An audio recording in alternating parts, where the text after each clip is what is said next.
Well, welcome everybody, and Happy New Year. First, we're gonna. This is the. I'm gonna do this in small little bites. So I'm doing a little bit of an email tutorial in response to some things that have gone on in the community. If you really want the lowdown, go look at Twitter. You'll know what I'm talking about. I don't really want to mention it here because it's not relevant to what I'm actually talking about from an objective perspective. So that being said, I want to go into how email works, how it evolved a little bit, so everybody gets an understanding of how some of the claims that are made may have at one time been valid or more valid than they are now, and also to give people the tools they need to actually look at an email in its entirety, including all the headers, and get an understanding for what happened to get that email to your account. So, to give a history here, a little bit of history on the internet itself. There's the internet when it was very young, very, very young, started out with a hosts file. That's where the host file comes from on all the machines that you see out there. It's a throwback to those old days. So the host file literally mapped machine names to IP addresses. That was the purpose.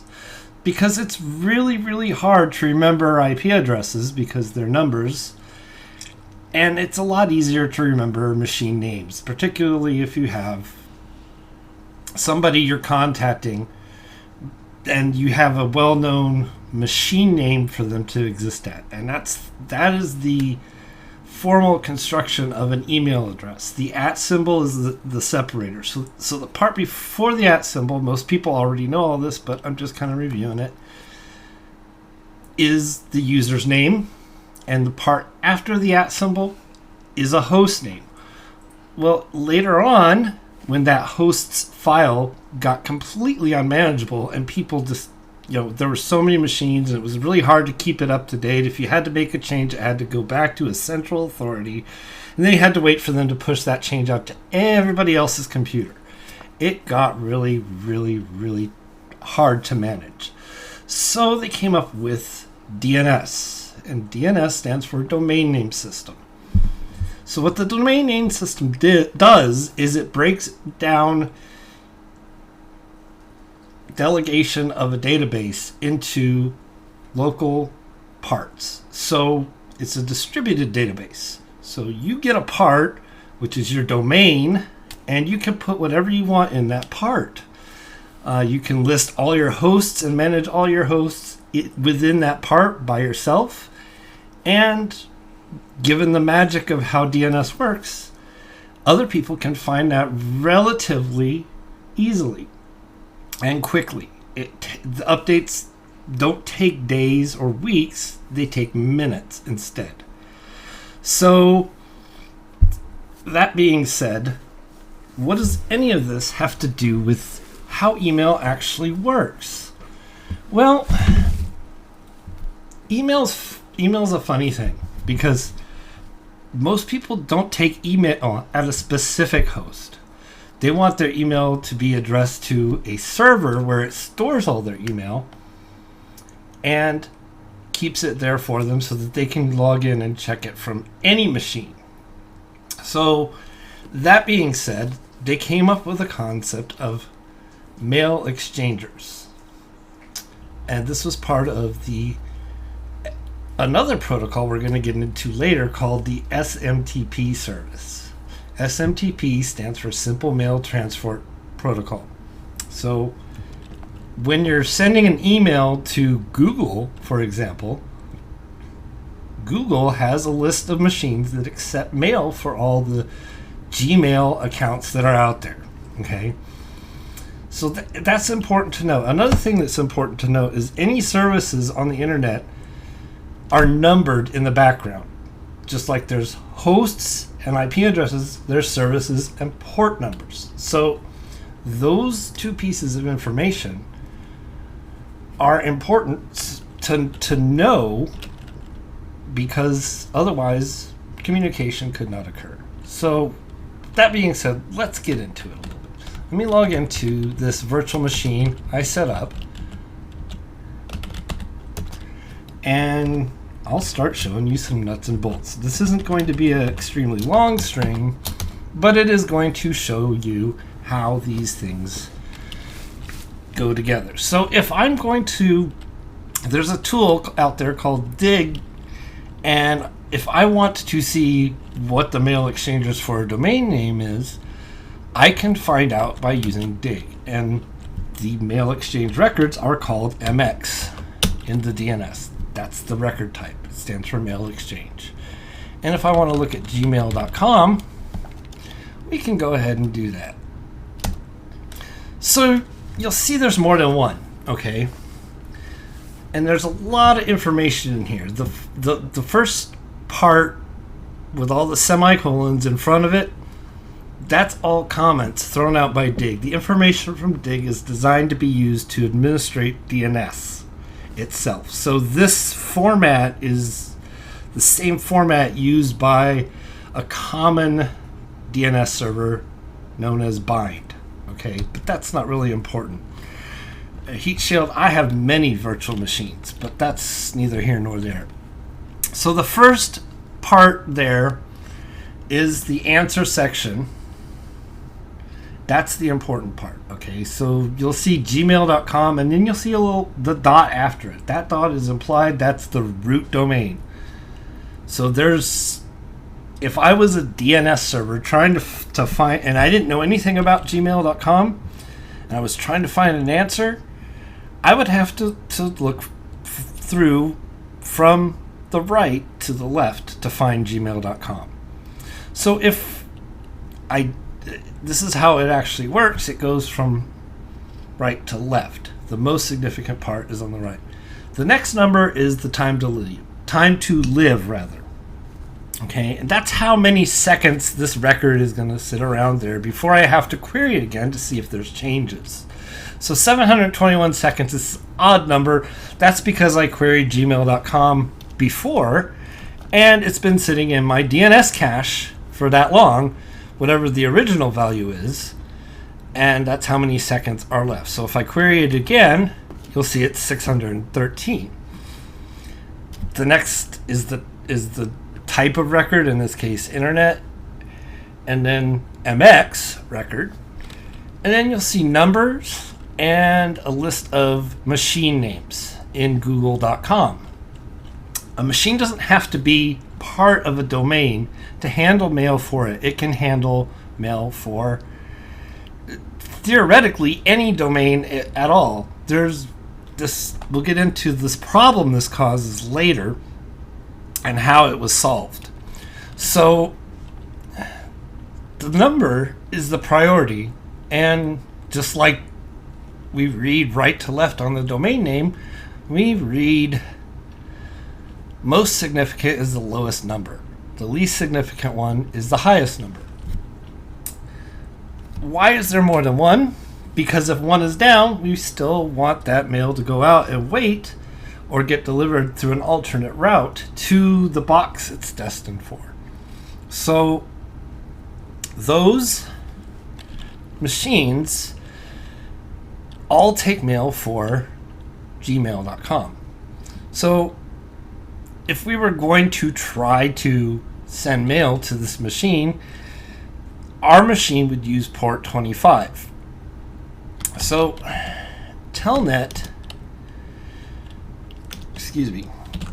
is another program that opens a text-based conversation with a machine, and you could tell Telnet a machine name and a port. So there's all the information we would need technically to send an email to somebody at Gmail. So if I tell Telnet to connect to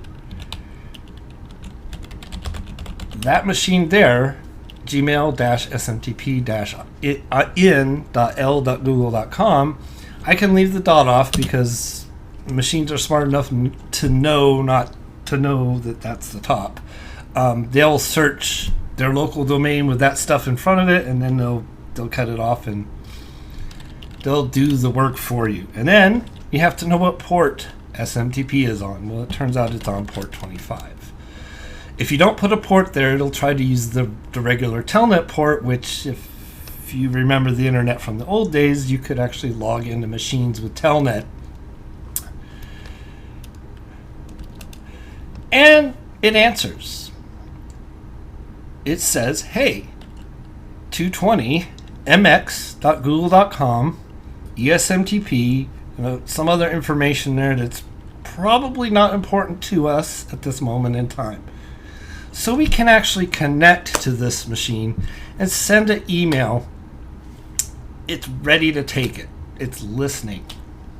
So it's waiting for us. In future episodes, we're going to show other record types based upon services that are designed to prevent spam and or forging of email, because that's a real problem on the internet. Spam has, in the past 10 years, it's exploded. The last ISP I worked for had spam, specifically spam blocking machines. They're called iron ports. They're like servers, but they're just specifically designed to filter out spam. And they dropped 95% of all the email that went into them right out the door. 95%.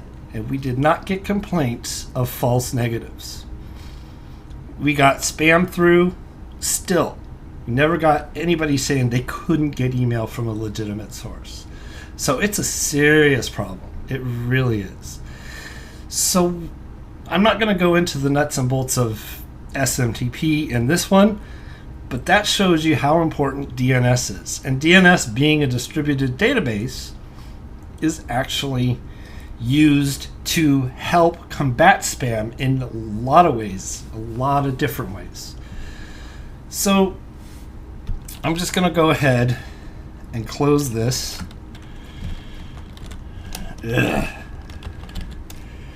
Close this telnet session. So one of the first things that happens with open relays is if I put a machine out there and it's an open relay, anybody can connect to it and forge an email appearing to come from anywhere. I could type any text I want to that machine. As long as I know how to talk to it, it'll send it for me. That's bad. That's really bad. So it's considered antisocial to run an open relay. So you only want your machine to accept mail for specific domains. So Gmail and Google in their infinite wisdom, and that's a big, massive air quotes, only accepts mail for domains that it has control over. Now, if you happen to use Gmail for your personal domain, like I do, it'll accept mail for me, but it's going to use all of Google's anti-spam stuff that it has behind the scenes to ensure that I don't get a lot of spam to my personal domain either. So there's trade-offs to setting up your own server. There really is. And that really is all I wanted to go over today, because I don't want to make these bites of information too big. I want them to be digested and understood, so that if somebody has a question later, I can refer them back to this. If they have a question that's already been covered, that is. So I'm looking at the chat here. And I'm wondering... GPS. Thank you. Very good point. I was going to cover where Dig comes from. Dig is available on almost every single computing platform out there. You can get it for Windows. You can get it for Mac. You can get it for Linux. You can get it for FreeBSD. It's one of the oldest tools on the internet, and you can get it from ics.org. If you don't want to go through that trouble, NS Lookup will do all this stuff in Windows. It'll look a lot different, and it's a little bit tougher to get it to query the type of record you want, but not much. If you type NS Lookup and hit enter, it'll give you a prompt, and then you can type help, and it'll tell you it'll give you a lot of information, but only some of it matters to you. I'm not going to cover that tool because A, I don't like it. It's archaic and clunky, and B, the virtual machine environment is going to become important later on when I do practical demonstrations of how to forge emails, how emails are forged. And I'm going to do that on a private network because I don't want that to get out there and people to say, well, you're forging emails. No, I'm going to forge emails as a demonstration of how these things combat spam and show you how to put them into place and how they are put into place to stop it. And with that, I will probably be ending the stream here pretty soon. I know it's a short one. If anybody out there has any questions, please put them in the chat. I'll wait a few more minutes. And then we'll stop. I plan on trying to do this every Wednesday about the same time. So this series will make it into a playlist and it'll be available for watching later. And yeah, so that's about it.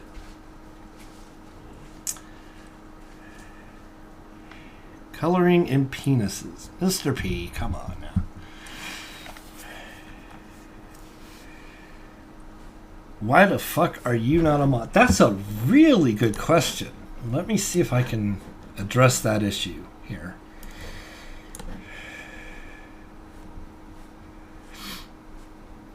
Taddy Balgle, you get a moderator.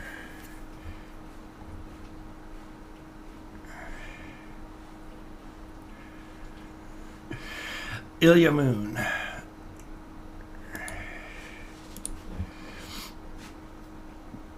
Ilya Moon says, I don't want to know how to forge emails. Well, the reason I'm going to show how to forge them, because that has evolved too. Things are the internet has been around a long time. It's been around since the 70s, right? Most people knew it more so in the 90s when dial-up became a huge thing in the web. But the internet has been around a long, long time. It's been around almost longer than I have. So that's a long time. Let's see if we have any other questions in the chat here.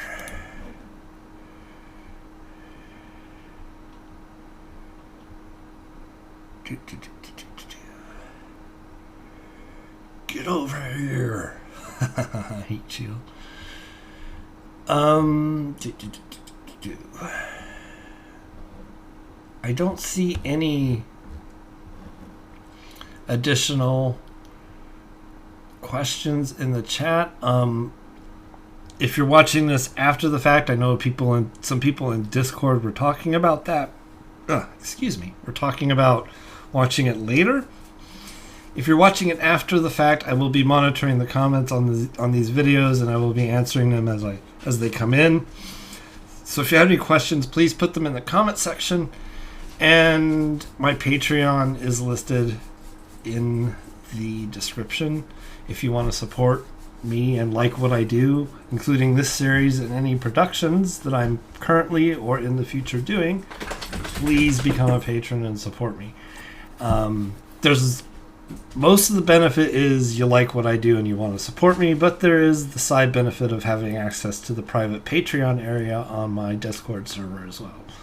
So thank you very much, and I'm going to go ahead and end this, and I appreciate all of you coming to watch.